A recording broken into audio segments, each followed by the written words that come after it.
webinaire sur les métiers du numérique. C'est une question qu'on se pose, quelle est la place et quelles sont les opportunités qui s'offrent aux femmes francophones dans les domaines du numérique. Je pense qu'on a déjà perdu assez de temps pour le début de cette session, donc je vais devoir passer directement la parole à ma collègue Louva, qui va dire un mot de bienvenue avant qu'on passe aux échanges.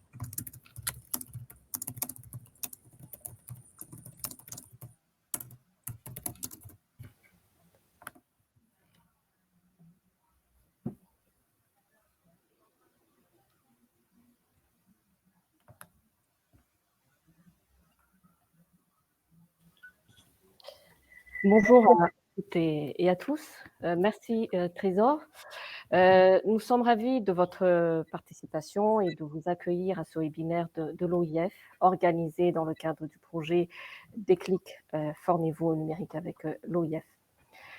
Avant de passer à la session proprement dite et redonner la parole à mon collègue Trésor qui modérera ce webinaire, je vais faire une brève présentation du projet Déclic, ainsi que des principales réalisations depuis le lancement du projet en 2021, et ce notamment pour le volet 1 qui porte sur les métiers du numérique. Le projet Déclic a été conçu, initié et mis en œuvre par l'OIF pour contribuer aux efforts de ses États et gouvernements membres en faveur de l'emploi des jeunes et des femmes. Il entre également dans le cadre de la stratégie de la francophonie numérique 2022-2026 et sa composante formation des jeunes au métier du numérique, qui a pour but d'accompagner le renforcement des compétences numériques de la jeunesse francophone afin de répondre aux évolutions rapides des sociétés, des marchés économiques et du monde du travail. L'objectif de Déclic est donc de renforcer les compétences numériques individuelles et professionnelles des jeunes de l'espace francophone pour améliorer leur employabilité durable, leur qualification et l'accès à l'emploi. Alors, le projet Déclic se décline en 3 volets d'action que je vais présenter très rapidement. Le premier volet qui concerne donc la formation au métier du numérique destinée aux jeunes de 18 à 35 ans. L'OIF avait procédé à une classification et une cartographie opérationnelle des métiers du numérique sur la base d'une étude sur les métiers du numérique dans l'espace francophone en 2021. Et sur cette base, des formations courtes de 3 à 9 mois à des cohortes de jeunes francophones à travers donc des opérateurs de formation reconnus et habilités à délivrer des certifications. Et ces jeunes qui seront ensuite donc accompagnés dans le cadre de leur insertion professionnelle. Pour la phase pilote du projet, et afin de rester cohérente bien sûr avec ses objectifs, notamment donc d'accompagner les personnes vulnérables vers l'employabilité, l'OIF a fait le choix de concentrer donc ses efforts sur les familles métiers de la communication, du marketing, de l'interface utilisateur et de la création numérique, notamment tout ce qui est conception et développement, qui sont donc des métiers nouveaux ou profondément transformés par le numérique et qui appellent une certaine adaptation des compétences. Le deuxième volet du projet Déclic porte sur l'initiation de base et la familiarisation au numérique, et ce, dès le plus jeune âge. Et le troisième volet porte sur le renforcement des capacités des agents publics sur les enjeux et pratiques de la gouvernance du numérique et également l'accompagnement des États et des gouvernements pour la transformation numérique. Alors, je vais faire une présentation très rapide, vu qu'on a déjà accusé un certain retard, sur donc les principaux résultats du volet 1 de Déclic, relatifs à la formation donc au métier du numérique, volet en lien avec le thème donc de notre webinaire de ce jour. Alors, depuis son lancement, le projet Déclic a été déployé dans 14 pays, dont Madagascar, Djibouti, Haïti, le Burkina Faso, la Côte d'Ivoire, la RDC, le Gabon, le Mali, la Mauritanie, le Niger, le Sénégal, le Tchad, le Togo et la Tunisie. 20 cursus de formation donc en lien avec les compétences numériques les plus recherchées par les entreprises ont été dispensés, et ce autour donc des 5 familles de métiers que j'avais déjà évoquées précédemment, que sont donc la communication, le marketing numérique, l'interface utilisateur, la conception et le développement web et mobile, les métiers des infrastructures, réseaux et télécommunications. Donc toutes les formations étaient déployées de manière hybride, donc en présentiel par les opérateurs locaux de formation dans chaque pays de déploiement et en ligne également donc sur leurs plateformes qui sont donc dédiées à cet effet. 2500 jeunes francophones sont formés sur les divers métiers du numérique, donc depuis le lancement du projet en 2021, dont 50% de jeunes femmes. Et 42% des formations se sont tenues en zone rurale ou en zone périurbaine également. Nous avons également mis en place donc, des dispositifs d'accompagnement à l'insertion professionnelle, tels que les stages, alternance en entreprise, le placement sur les plateformes de travail indépendants ou micro-tâches également, l'accompagnement à l'entrepreneuriat et la préparation aux entretiens et la transmission donc, des compétences transversales aux apprenants. Et enfin, un suivi de l'insertion professionnelle est effectué avec les opérateurs locaux de formation à la fin des formations, après 6 mois et jusqu'à 12 mois après les formations. Le projet Déclic apporte ainsi donc des solutions pertinentes pour répondre aux besoins des entreprises et favoriser l'entrepreneuriat à travers notamment donc la délivrance de formations professionnelles certifiantes brèves, donc entre 3 et 9 mois, dans des métiers qui sont identifiés porteurs, l'accessibilité des formations donc à des jeunes de 18 à 35 ans, dont 50% de jeunes femmes qui sont soit en situation de chômage ou de décrochage ou de reconversion également, et l'accompagnement donc des bénéficiaires pour une insertion professionnelle durable. Et enfin, avant de terminer mon propos, je profite de ce moment, de ce webinaire, pour sensibiliser encore un peu plus ici, donc les jeunes filles, les jeunes femmes francophones, pour qu'elles se forment, qu'elles se lancent et s'impliquent encore davantage dans les métiers du numérique. Je vous remercie de votre attention et vous souhaite un très bon webinaire. Merci. Merci beaucoup, cher Louvre. Merci pour cette introduction et la présentation du programme Déclic qui nous réunit actuellement. Juste rappeler aussi, comme l'a dit Louvre tout à l'heure, que le programme Déclic dans son déploiement, il met beaucoup l'accent sur les femmes et on a vraiment l'obligation d'avoir un minimum de 50% des femmes dans nos différentes cohortes. D'ailleurs, il y a même des pays dans lesquels on a eu des cohortes 100% féminines. Juste un petit mot sur comment ça va se dérouler. Donc, on a eu ces mots des présentations. Après, il y aura une première intervention de Madame Aïssata qui va nous parler des femmes et leur place dans les numériques et nous faire un retour sur son expérience avec le plan B.io. Donc, Aïssata, vous avez la parole. Je vous laisse vous présenter de façon beaucoup plus complète. Et je vois qu'il y a des participants qui nous rejoignent de plus en plus. Donc, voilà.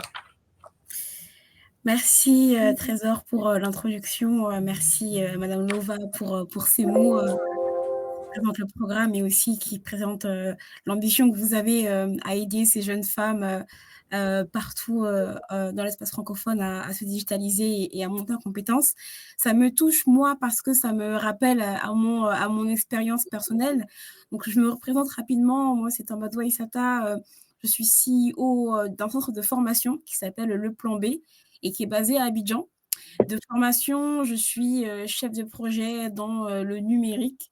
J'ai travaillé notamment pour des entreprises privées et pour des ONG, notamment sur des sujets en lien avec l'entrepreneuriat en France et en Afrique.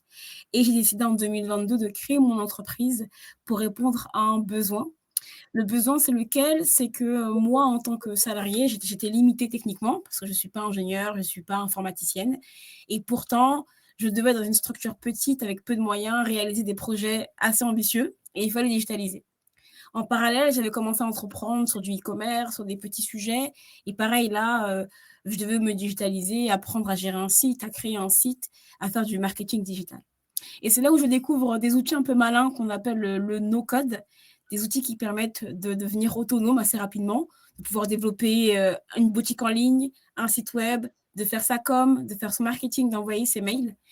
Et en fait, moi qui est confrontée voilà, à l'écosystème des startups, je me dis, il y a tellement de monde qui pourrait avoir besoin de ces compétences-là pour s'émanciper, que je me dis, bon, bah, écoute, je lâche tout, il faut que je tente ce projet-là.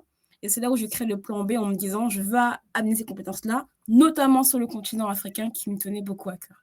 Et c'est là qu'on crée le plan B.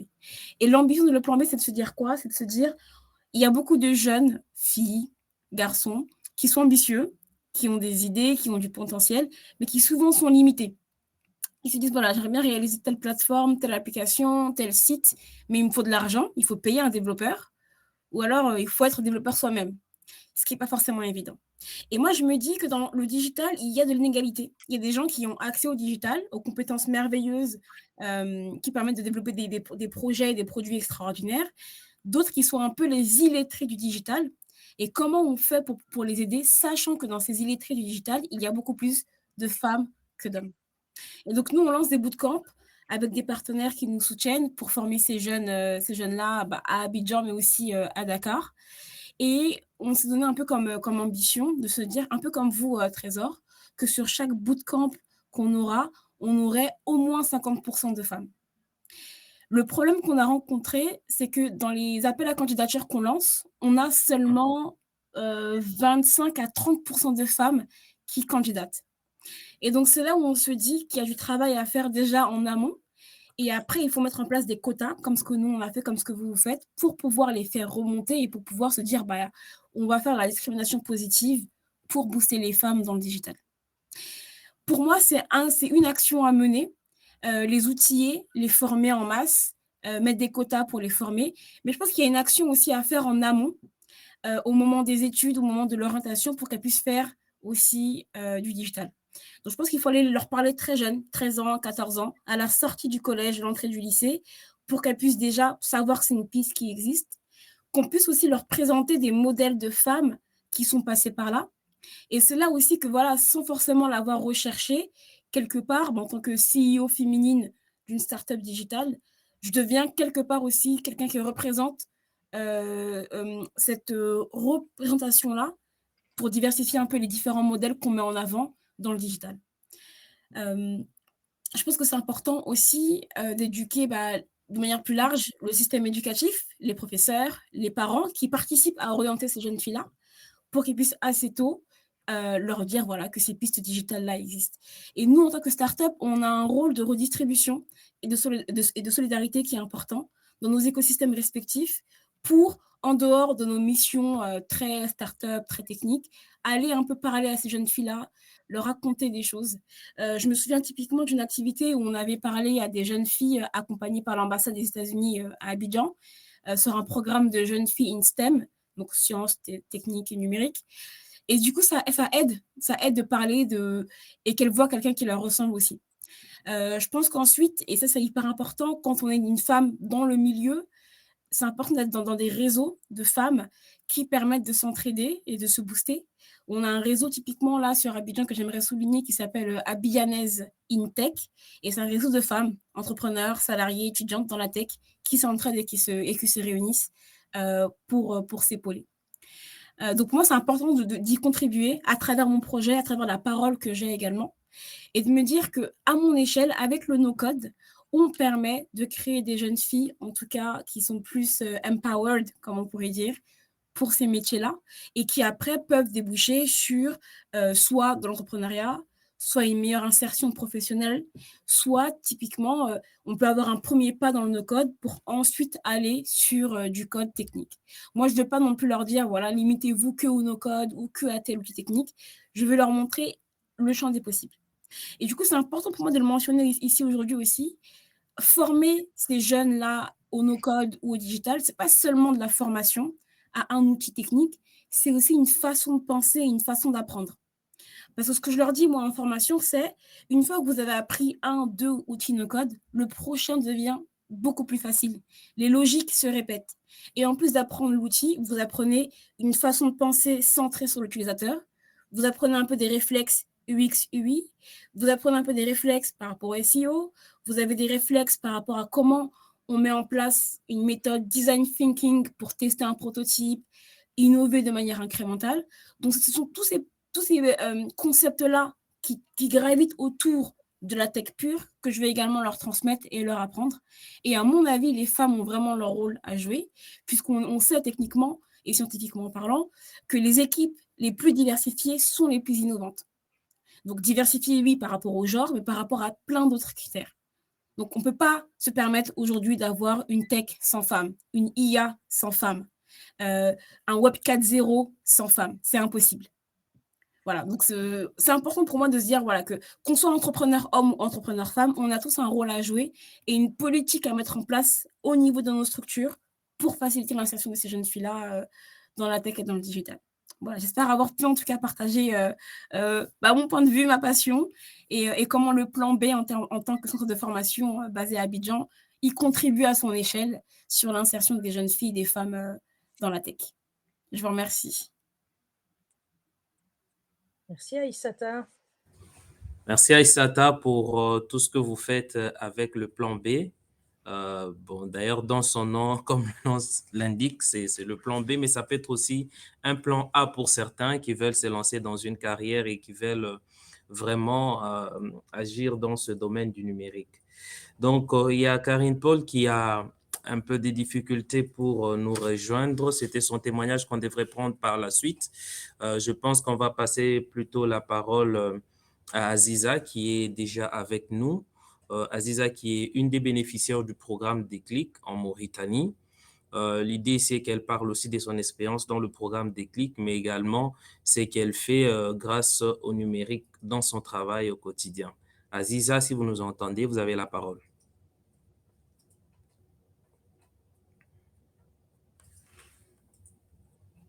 Votre micro est désactivé.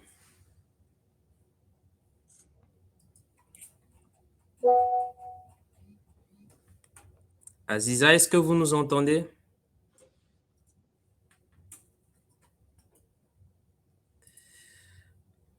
Alors, elle n'arrive pas à activer son micro. Il y a un bouton micro.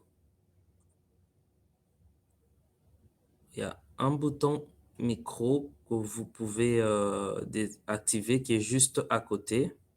Et je ne sais pas activer directement votre micro de mon côté. Est-ce que vous nous entendez, Aziza? Ben, Aziza ne nous entend pas. On va passer la parole à Karine qui vient d'entrer. Karine, tu nous entends?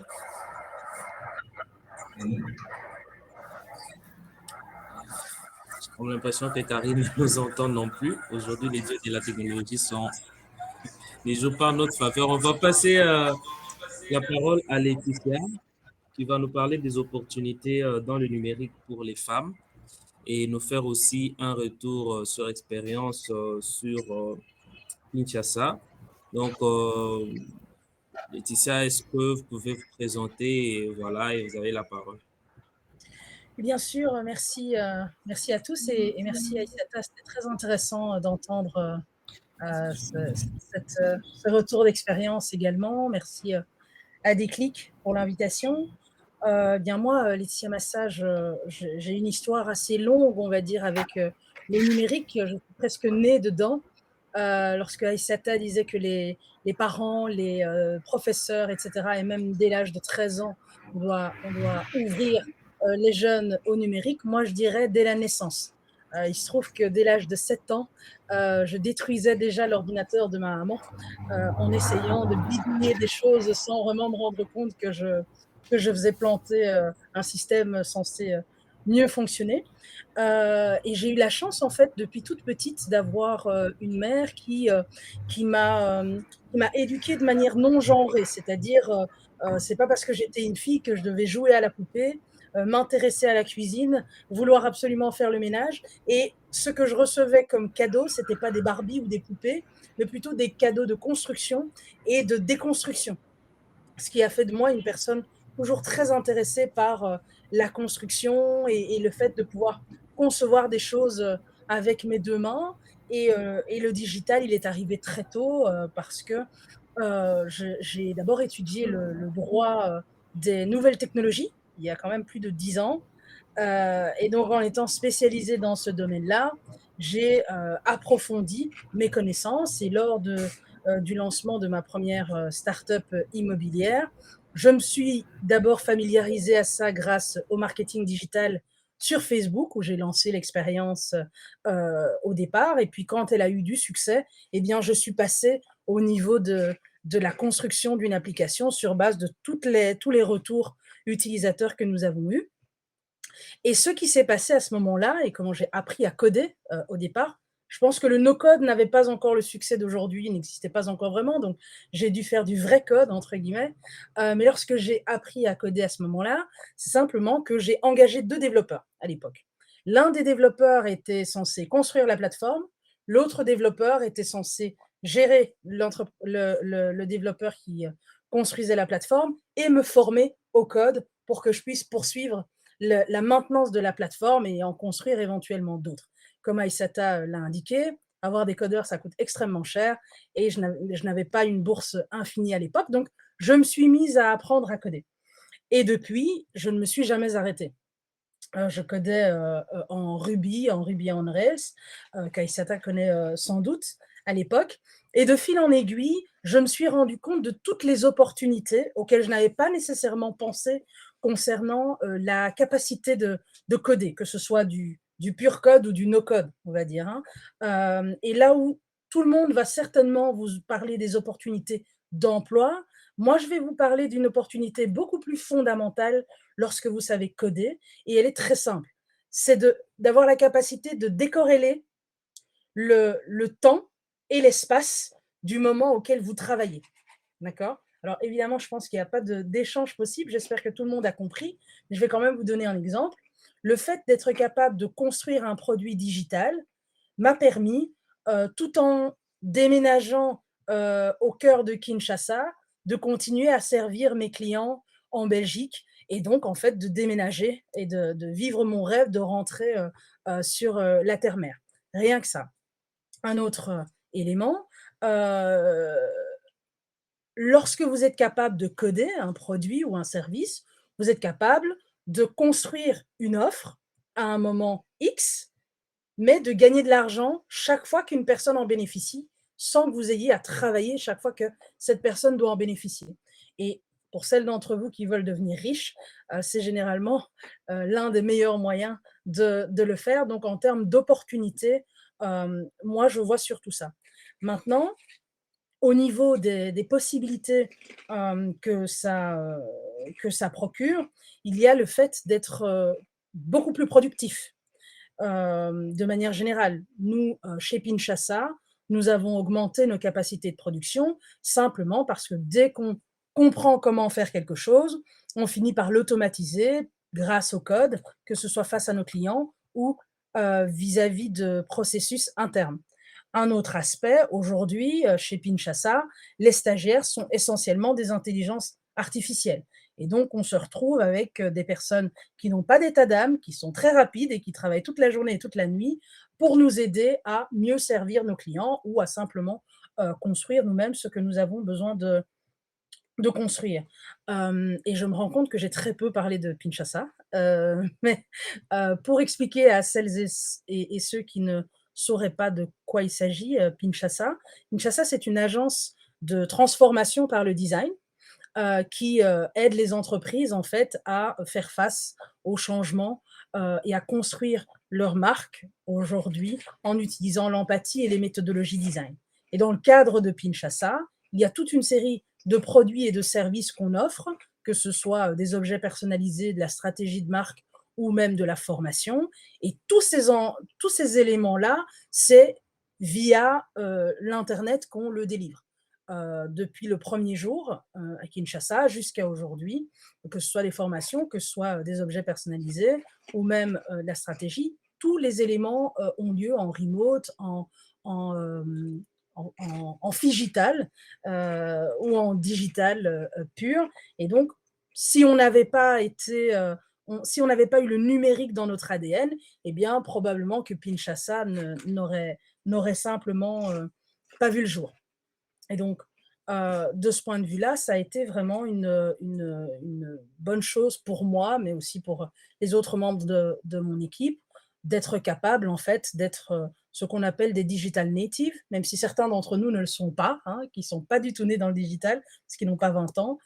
Mais chez Pinchasa, il n'y a personne qui peut réussir sans être habitué aux outils informatiques. Et donc, le numérique, pour nous, on en bouffe toute la journée, tout le temps. Et c'est comme un second langage. On ne verrait même pas le monde sans ça. Donc, si je devais parler en termes d'opportunités pour les femmes, en ce qui concerne le numérique, c'est vraiment, de manière générale, de pouvoir sortir de votre condition, d'être de plus en plus indispensable, de ne pas vous fermer certaines opportunités et même de pouvoir entreprendre avec beaucoup moins de capital que celui auquel vous devriez devoir prétendre si vous n'étiez pas habitué aux outils numériques, si je peux le dire, si je peux le dire comme ça. Et évidemment, puisqu'on parle de francophonie, dans le monde francophone, il y a une pression énorme sur les capacités numériques puisqu'elles sont absolument insuffisantes et ce serait une très belle revanche pour les femmes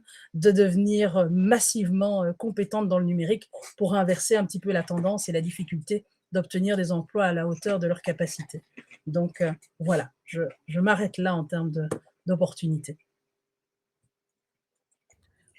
Merci beaucoup, Laetitia, pour ces propos.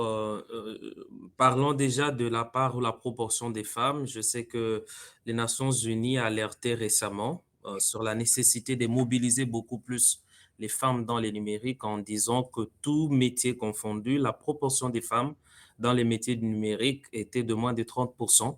Ce qui fait que, voilà, il y a du travail à faire, il y a des opportunités. Et l'objectif aussi de ces webinaires, c'est susciter des vocations, dire aux femmes, il faut y aller. Si tel a pu monter une boîte dans le numérique et aujourd'hui offre des services et met à disposition des entreprises de produits, c'est aussi possible pour d'autres femmes. Et c'est ce qu'on n'arrête pas de dire à nos apprenantes et apprenants au sein du programme Déclic pour leur dire, le numérique vous offre des opportunités, il faut sauter sur ces opportunités, il faut innover, il faut trouver des solutions aux problèmes qui sont autour de vous. Et c'est de cette façon qu'on peut arriver à avoir beaucoup plus de femmes dans les métiers du numérique. Alors, en attendant que nos deux autres intervenantes nous reviennent, parce qu'elles partent un peu de temps en temps suite aux difficultés que nous rencontrons, je vais poser la question à Issata, juste par rapport aux difficultés. Parce qu'aujourd'hui, vous nous parlez du plan B qui existe déjà et qui tourne. Quelles sont les difficultés auxquelles vous avez fait face et les difficultés que les femmes aussi sont susceptibles de rencontrer lorsqu'ils veulent se lancer dans une carrière dans les métiers du numérique? Je vais répondre en deux dimensions à cette question-là. Donc, si je prends mon cas à moi, j'ai pas eu l'impression d'avoir de freins vraiment en me lançant dans le digital. Je pense que les freins que j'avais, c'était plutôt des freins internes, ce qu'on appelle les croyances limitantes, où on est parfois un peu plus perfectionniste parce qu'on a l'impression qu'il ne faut pas se louper. On est plus exigeante envers soi-même que les garçons le sont, par exemple. Donc ça, c'est vrai. Et après, je le retrouve aussi en tant que formatrice par rapport à mes élèves. Quand je suis en ligne, c'est plus les garçons qui participent que les filles. Parfois, elles sont, voilà, ça dépend des cas, mais parfois, elles sont un peu moins ambitieuses. C'est vrai qu'on n'aime pas trop le dire, c'est pas un discours qui plaît, mais c'est aussi le terrain. C'est ce que moi j'ai rencontré en tout cas. Et il y a ce côté où il faut les accompagner un peu plus, déjà pour prendre confiance en elles, et aussi pour se dire en fait je peux. Voilà, une fois qu'on brise là, cette barrière mentale de je peux, elles sont excellentes, elles excellent, c'est les premières, elles y vont, elles créent des boîtes, elles sont hyper structurées et organisées. Et généralement, même, on l'a vu dans le milieu des startups, les boîtes qui sont les plus productives sont des boîtes dirigées par des femmes. Donc, j'ai aucun doute sur ça, clairement, Laetitia. C'est juste que voilà, il y a ce petit travail à faire, un peu les croyances limitantes. Pour les aider. Après ça, j'ai pas forcément de chiffres clés ou de choses factuelles, mais je me dis, et c'est un peu normal, qu'il y a des biais humains qui font qu'on a plus tendance à recruter ou à travailler avec des gens qui nous ressemblent. Et donc, moi, je pense que les hommes ont plus tendance à recruter des hommes ou à vouloir travailler avec des hommes. C'est pour ça, alors que je parlais un peu de réseau féminin pour se pousser, pour se lancer des opportunités, pour se coopter dans les boîtes. Voilà, je pense que c'est important qu'on organise en fait le succès des femmes. Ça passe des fois par de la cooptation, ça passe par des quotas s'il en faut, ça passe en tout cas par des réseaux organisés qui font qu'elles ont autant de chances que leurs collègues masculins. Voilà. Après, pour aussi prendre le contre-pied de la question, bizarrement, non, c'est bien, j'ai aussi été bien accueillie. Je pense que les femmes sont tellement rares que celles qui se lancent, elles sont les bienvenues, elles sont bien accueillies, on les met en avant, on les invite au panel, aux conférences, on veut bosser avec elles. Donc, il y a aussi ce côté un peu de rareté qui fait que on encourage celles qui y vont, quoi. D'accord, ça rejoint d'ailleurs, je ne sais pas si c'est une croyance populaire qui dit que généralement les femmes sont bonnes en maths et en technique parce qu'elles s'accrochent plus aux détails aussi et elles savent quand elles font quelque chose qu'il faut aller jusqu'au bout. Je vais peut-être retourner la même question aussi à Laetitia pour savoir, juste compléter ce que venait de dire Aïssata tout à l'heure par rapport aux limites, aux barrières, aux difficultés que les femmes rencontrent dans ce domaine, mais aussi si vous en avez donné, par exemple, des astuces qui peuvent aider à contourner, si pas surmonter ces difficultés. Oui, effectivement, et c'est pour ça que j'ai insisté lorsque j'ai raconté ma petite histoire sur le fait que, dans mon éducation, j'ai été éduquée de manière assez différente de la plupart des femmes et c'est ce qui m'a, libérée de la plupart des pensées limitantes qu'a mentionné Aïssata. Mais je le confirme, c'est ce perfectionnisme, ce sentiment de ne pas être à la hauteur tant que tout n'est pas parfait. Ça fait partie des difficultés. Euh, il faut quand même le dire, lorsqu'on fait du code pur, c'est quand même assez aride. C'est un prompteur, c'est tout noir, c'est pas joli, c'est pas sympathique. Et les gens en général et les femmes en particulier sont assez sensibles à l'aspect expérientiel. Donc ça fait partie des difficultés. Donc si on veut adapter et augmenter le nombre de femmes qui le font, il faut rendre cela beaucoup moins aride. Et heureusement, le no-code arrive pour le faire, donc ça, c'est super. En ce qui concerne les astuces, moi, je dirais là où les femmes excellent encore plus que ce qui a été mentionné, c'est dans tout ce qui fait la différence entre une technologie qui est adoptée et une technologie qui est juste bonne à regarder. La majorité des hommes, quand ils codent pour eux. Et on le voit, je suppose que Aïssata l'aura vu aussi, au niveau de l'expérience, au niveau de la conception pour l'utilisateur, c'est rarement au point. Lorsqu'une femme se penche sur une application ou un produit, eh bien, il y a toujours un aspect supérieur en termes d'expérience utilisateur. Et je pense que en termes d'astuces, je dirais aux femmes, votre force, c'est justement votre capacité à vous mettre à la place d'autres. On pourrait discuter politiquement longtemps pourquoi est-ce que les femmes sont plus capables que les hommes de le faire, mais ce n'est pas le sujet. Donc, je vais simplement dire aux femmes que pour entrer dans le numérique de manière douce, entre guillemets, ce serait vraiment une belle entrée que de commencer par ce qu'on appelle le UX, donc l'expérience utilisateur d'application. Et donc, elles seront confrontées à des choses qui sont moins arides. Et en partant de l'expérience de l'utilisateur, petit à petit, elles vont donc aller de l'expérience utilisateur à l'interface utilisateur. Et à force d'être frustrées sur cette interface utilisateur sur laquelle il vaut mieux modifier le bouton, créer un autre écran intermédiaire ou dire d'autres choses à telle étape, eh bien, naturellement, leur frustration va les mener à passer là où on appelle le back-end, donc derrière les écrans, et ça va, je pense, être beaucoup plus facile pour les femmes d'entrer là-dedans. L'autre astuce, c'est d'essayer de résoudre leurs propres problèmes de femmes grâce au numérique. Et il n'y a rien de plus puissant que de chercher une solution pour des problèmes qu'on a personnellement et de les régler par la technologie. C'est ce qu'on fait tous les jours chez Pinchasa et je souhaite à toutes les femmes de faire ça en commençant par les outils no-code. D'accord, merci.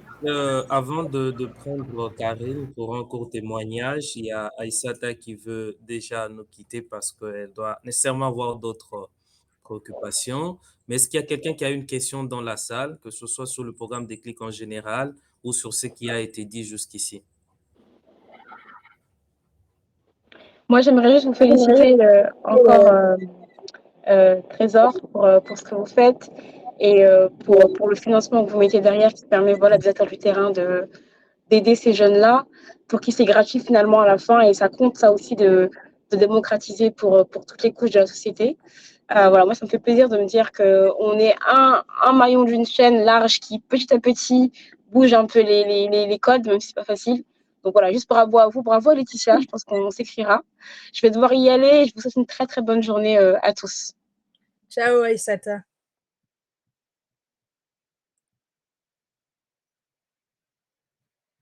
Ah, on ne t'entend plus, Trésor. Ouais, je demandais s'il y a des personnes qui ont des questions parmi les participants qui nous suivent. Est-ce que vous avez des questions par rapport à ce qui a été dit jusqu'ici? Ou des compléments d'infos par rapport à ce que vous avez vécu?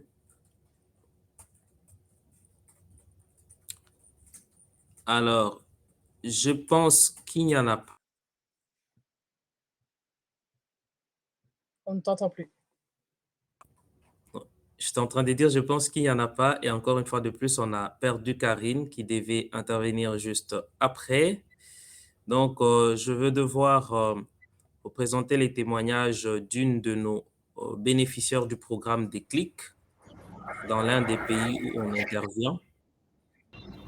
Voilà. Vous m'écoutez?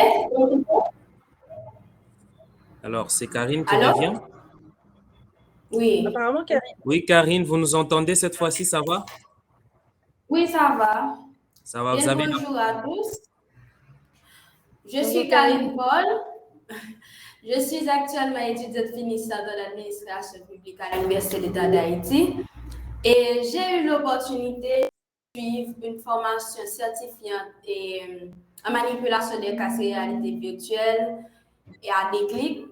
C'est un programme qu'on a propulsé en Haïti, que Budge a propulsé en Haïti. Formation, mon équipe et moi, on a eu l'opportunité de gagner dans un appel à projet. Et vous êtes là? Oui, oui, on te suit. Mon équipe intitulée Guidem a été sélectionnée et on a été financé par l'OIF. Depuis, je participe activement à l'objectif de Guidem. On a comme mission claire de créer des formations novatrices tout en utilisant les casques réalité virtuelle. Et également, on a comme objectif de permettre au plus grand nombre de personnes tout en suivant des formations novatrices. Alors, nous combinons la puissance de la technologie et l'expertise de nos.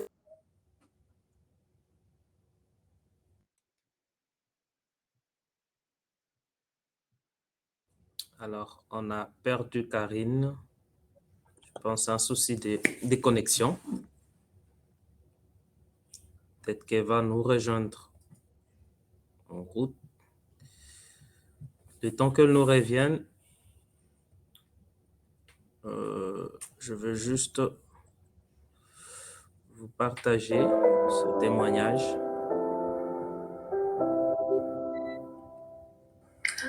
Bonjour, je suis Charlotte Songo. Je suis congolaise de nationalité. J'ai 22 ans. Je suis community manager et j'habite à Kinshasa. J'ai fait des études en sciences économiques et administration des affaires. En plein parcours, j'ai découvert ma passion pour la photographie paysagiste. Et disons que c'est la photographie paysagiste qui m'a vraiment ramenée dans le monde du digital. Et grâce à ça, je me suis réorientée en licence vers le marketing. Le programme Déclic, qui est une formation en marketing digital de l'OIF, j'ai connu ce programme grâce à la page Instagram de Coco Hub où j'ai vu l'opportunité. Et dans le souci d'améliorer mes compétences en marketing digital, j'ai décidé de postuler et j'ai été retenue. La formation se passe très bien, le cadre est adéquat et l'approche d'apprentissage mêlée de théorie et de pratique est vraiment bien et nos formateurs ils sont excellents. Après cette formation, je me vois bien travailler au sein d'une grande entreprise en apportant mes compétences marketing digital, compétences dont aujourd'hui les entreprises ont de plus en plus besoin et surtout en Afrique.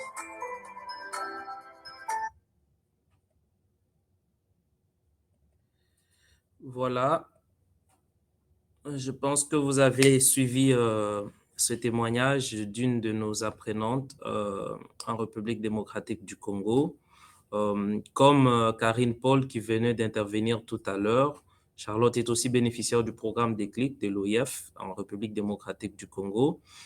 Pour ceux qui ont bien suivi Karine qui est passée juste avant Charlotte, c'est que le programme Déclic se déploie dans plusieurs pays, comme Louvre l'a dit en introduction de ce webinaire.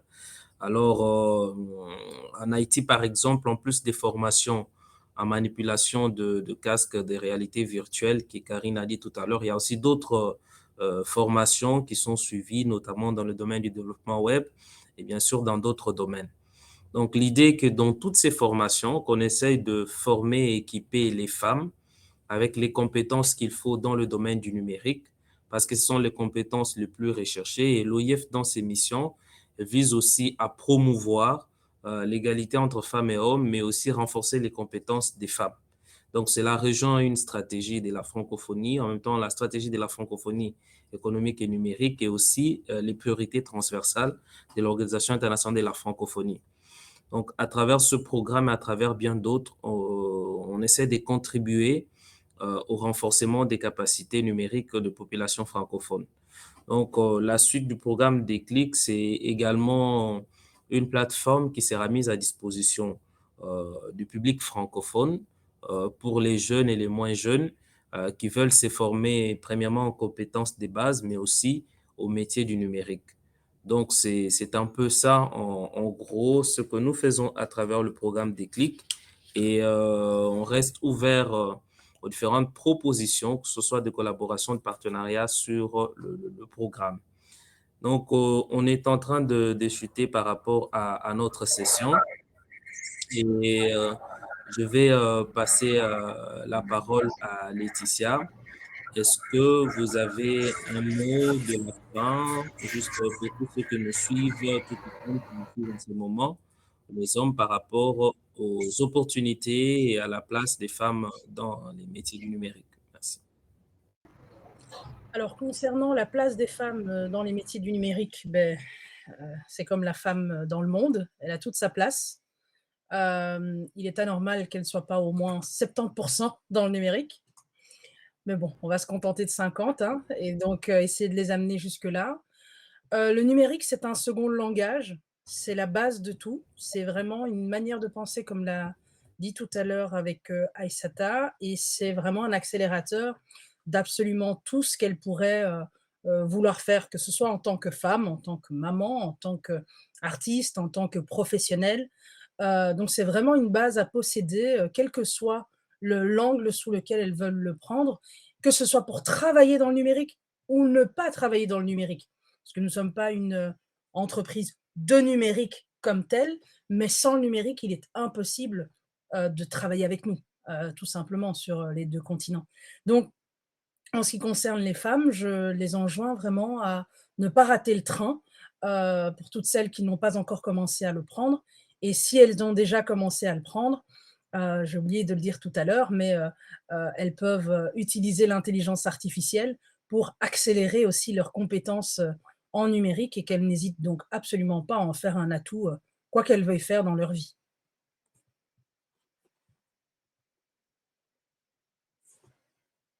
Ah, je n'entends plus, Trésor. J'étais en train...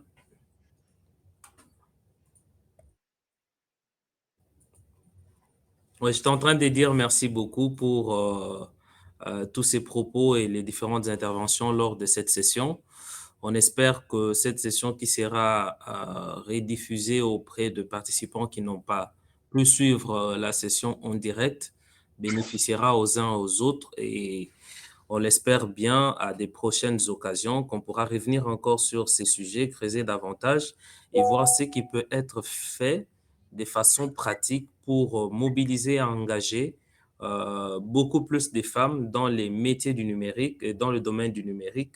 Et voilà, et ça, c'est une affaire de tous, des uns des autres, avec toute la mobilisation qu'il faut. Je pense qu'on peut faire en sorte que la femme trouve la place qu'il lui faut et qu'elle puisse aussi accéder aux différentes opportunités dans les métiers du numérique. Donc, on va terminer cette session en remerciant toutes les personnes qui ont pris leur temps, qui ont voulu bien participer à cette session, ceux qui ont pu nous rejoindre et ceux qui n'ont pas pu. Il y a certaines choses qui, indépendamment de toute la bonne volonté qu'on peut avoir, peuvent arriver et ça fait aussi partie de tous les aléas du numérique et tout ce qui va avec. Donc, on espère bien qu'à des futures occasions, on aura la possibilité d'échanger encore davantage, d'impliquer davantage des participants et d'atteindre encore de larges publics par rapport au sujet de l'insertion professionnelle des femmes dans le domaine du numérique. Donc, au nom de toute l'équipe du projet Déclic à l'Organisation internationale de la francophonie, nous vous remercions et nous vous donnons rendez-vous demain pour une autre session sur la cybersécurité.